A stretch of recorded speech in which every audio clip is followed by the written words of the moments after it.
Hello, my YouTube family. This past week I was traveling, went to Chicago, see some family, see a Bears game. Then I went to Boston, visit my girlfriend up there, and I was training the entire time. So this is the full week of training. Normally I train at a lifters specific gym, powerlifting equipment, Olympic weightlifting equipment there, strongman equipment, bodybuilding equipment.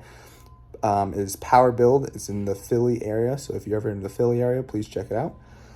So anyways, this is the full week of training, and let's get into the video. Before we get into training, we're going to talk a little bit about the Bears game, which they miserably lost to Green Bay. They were doing well in the first half, and then by the time the fourth quarter came around, they sucked. But you know what did not suck this week was my training. And here, let's get into it. All right, we're starting the week off with some squats, 575 for 3. You're going to notice here I'm not going to depth. The reason is because I had a bit of a hamstring irritation about 4 weeks ago, so I'm just doing what is comfortable. I'm working on that depth, stretching out, building that strength in the bottom position. Very, very happy with how this move, all things considering. All right, now we move on to day 2, bench. Last warm-up was 505. Really happy with how this moved,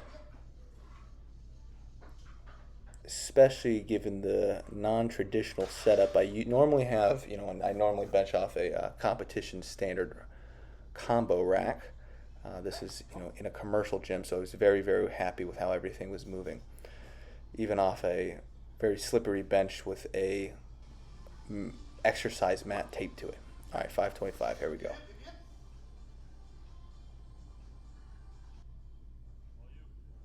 Explode up. Feel like I could probably have gotten 530 to 535 that day. Not right after the 525, but instead of the 525. Super, super happy. Here's the setup. As you can see, there's always a way to get what you need. So there's certain things. You just have to think outside the box sometimes as far as training goes, as far as, if the bench is a little slippery or something like that, there's always a way to make accommodations so you can train the way you need to train. All right, day 2, plate loaded rows. A lot of people miss with their back movements. They miss the full stretch they get at the bottom range, and that's super important for a hypertrophy stimulus. You need to fully stretch out. You need to get that full range of motion, full stretch, full contraction. Gives you the best hypertrophy stimulus, 1, and then 2, you want to be strong throughout the entire range of motion. So if you don't fully extend, you're not strong in that stretch out position. And day 2, I'm just finishing up with some easy curls on the cable. I love training biceps. I love having huge arms. So that's why we're hitting some bicep curls. Not necessarily programmed by my coach, but still just wanted to get them in. Not going too crazy heavy, so not to fatigue the joints or anything like that either.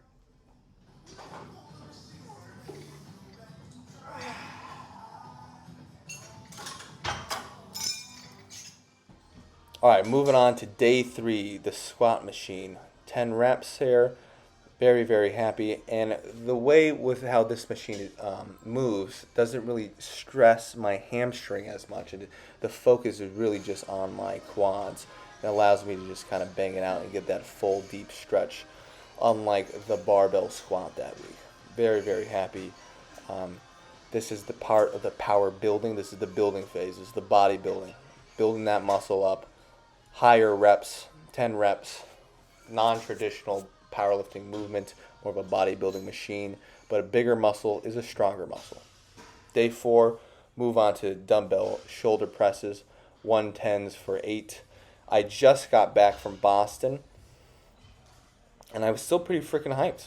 I was still energized, energy-wise, doing great. I only flew during the day, so I didn't have any, I wasn't flying red eye or anything like that where I would be tired. So my energy was still good, still calorie full. A lot of sodium from the crap I was eating at the airport. So I was doing pretty well. Day 4, neutral grip pull-ups. 12 total this set. Did 3 sets of 12 total, I should say. It wasn't all right in a row. 80 pounds strapped around my waist. I love chin-ups. If curls or anything like that bother your elbow or something like that for bicep training, chin-ups is the way to go. I would say probably if you were designing a bicep specific workout, I would start the workout with chin up. That would be like your compound movement. That would be like a close grip bench or a dip for triceps. And then I would go into probably something like an easy curl bar and then into a more isolated, more specific kind of movement for your bicep. But I would definitely start out with chin ups or neutral grip pull ups. Lastly, finishing the week off with some deadlifts. 650 for 3 here. Again, slightly hesitant, I guess you could say, over my hamstring, but it was just a mental factor. The pain wasn't there. It was just a mental thing I had to get over, and the only way you can get over mental roadblocks is by doing the fucking thing.